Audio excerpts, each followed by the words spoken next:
سیاسی رائے دینے والے بہت سارے لوگ ہیں. میں یہ چاہتا ہوں کہ آپ مجھے روحانی اور مذہبی اعتبار سے رائے دے کہ مجھے کیا کرنا چاہیے.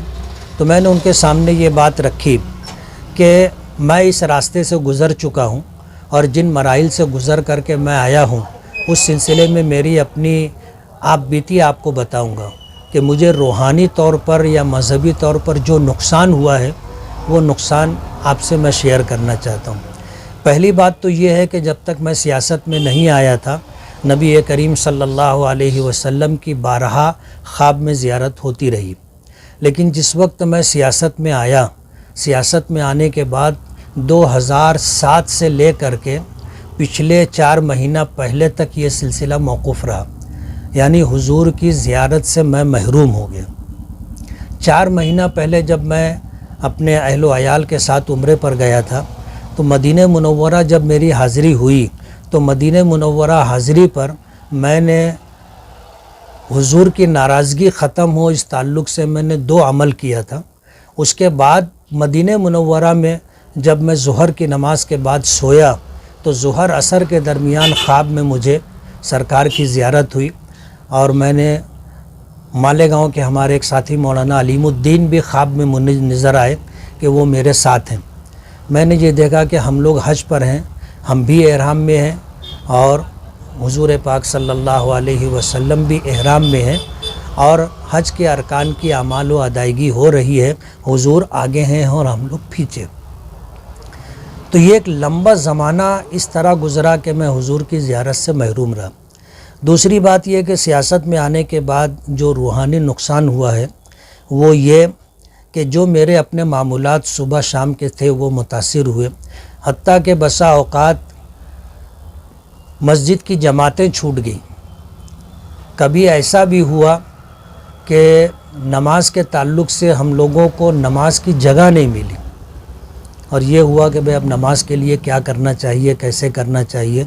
تو سب سے پہلے مسجد چھوٹی، مسجد کے بعد باجماعت نماز چھوٹنے لگی اور پھر اس کے بعد ایسے مواقع بھی آئے کہ ہم لوگ ایسے مقامات پر رہے اور نماز کا وقت ہو گیا تو نماز پڑھنے کی جگہ بھی نہیں رہی.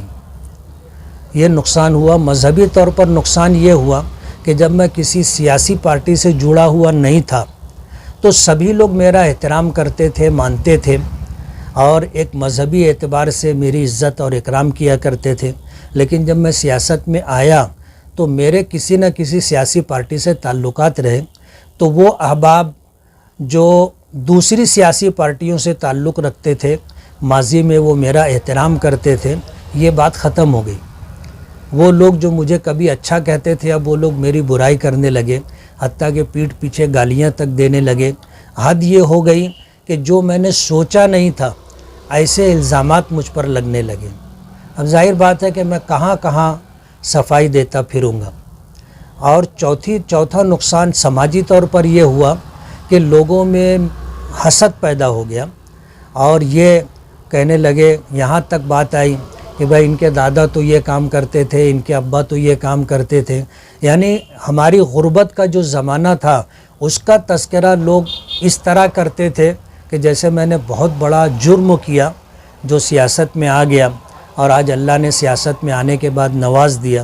تو اس طرح کے جو حالات روحانی اور مذہبی اور سماجی طور پر مجھ پر گزرے، ان حالات سے میں گزرا ہوں اور آپ نے پوچھا ہے تو میں آپ کو وہ بات بتا رہا ہوں. اب آپ کو یہ فیصلہ کرنا ہے کہ آپ میں یہ ہمت اور حوصلہ ہے کہ ان حالات، ایسے حالات کا آپ سامنا کر سکو. کل تک جو آپ کے جو ہے قدم بوسی کرتے ہوں، دست بوسی کرتے ہوں، آپ کی خدمت اور سیوا کرتے ہوں، آپ کے آگے پیچھے خدمت کے لیے لپکتے جپکتے ہوں، کل وہ لوگ آپ کی مخالفت شروع کر دیں گے اور اس طرح بیہودہ الزامات آپ پر لگائیں گے جس کا تصور بھی آپ نے نہیں کیا ہوگا. میں ان سارے مراحل سے گزر چکا ہوں. اور آپ نے کہا کہ آپ کو کوئی سیاسی رائے نہیں چاہیے، اس لیے میں آپ کو کوئی سیاسی رائے نہیں دے رہا ہوں.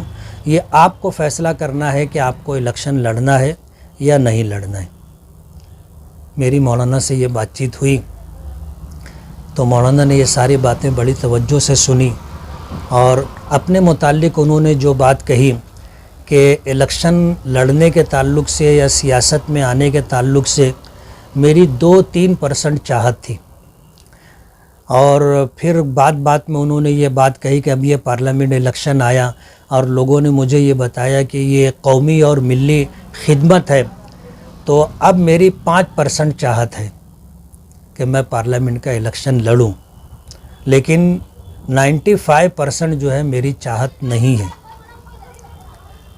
اس طرح کی بات ہم لوگوں کی ہوئی ہے، اور انہوں نے مجھ سے بہت صفائی سے کہہ دیا تھا کہ مجھ کو آپ کی سیاسی رائے نہیں چاہیے، اس لیے میں نے دل میں اللہ کا شکر ادا کیا کہ بہت اچھا ہوا کہ مولانا نے خود ہی کہہ دیا، ورنہ مجھے بادل ناخواستہ کہنا پڑتا کہ آپ الیکشن مت لڑیے، اس لیے کہ دنیا دارالاسباب ہے، اور ہر پولنگ بوتھ کے اوپر جو ہے اپنا پولنگ ایجنٹ ہونا چاہیے، اور ہر پولنگ بوتھ کے اوپر اپنی ٹیم ہونی چاہیے جو ووٹروں کو گھر سے نکال کر پولنگ بوتھ تک پہنچائے۔